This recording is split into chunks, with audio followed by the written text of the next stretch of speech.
love this witchy time of year. Candied apples, zombies, pumpkin spice lattes.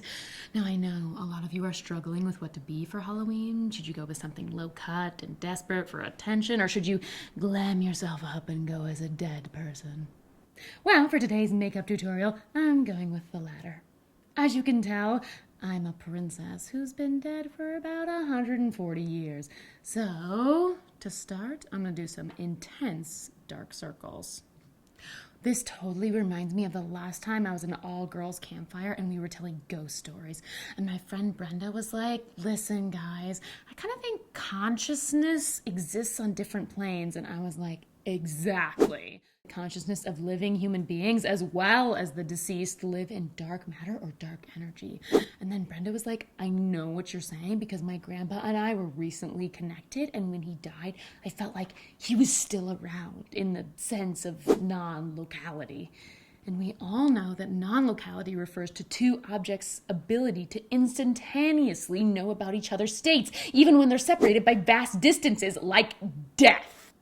Really have fun with the blood, ladies. Remember, this is your night. Anyhow, I know you're all like, but Christy, let's get back to the dark matter hypothesis.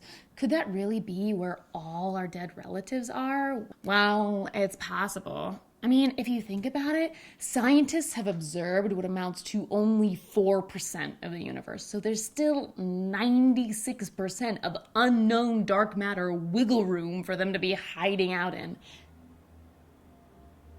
Did you hear that? What you missed was some possible interactions between me and those existing on another plane.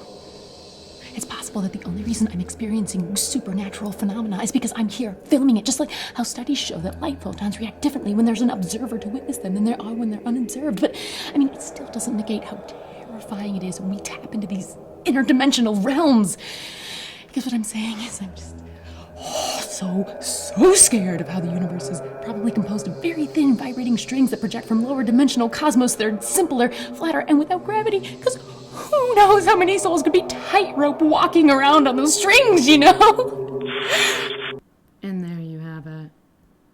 A glam look for Halloween that's bound to be the talk of the party. Please don't forget to subscribe. We can convert sunlight into electricity with a couple of thin silicon wafers in a sandwich. A very thin one. For decades, to get a thin piece of pure silicon, we had to saw it off a thick piece of pure silicon. The saw turns a lot of that silicon into dust.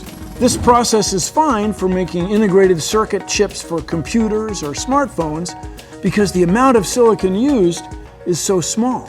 Whether or not the water column is mixed can affect organisms living in the environment. Like, there's no mixing, oxygen is depleted, and then the organisms at the bottom will just die. And Shoshana was like, I hate when organisms die from oxygen depletion. And I was like, I know, right?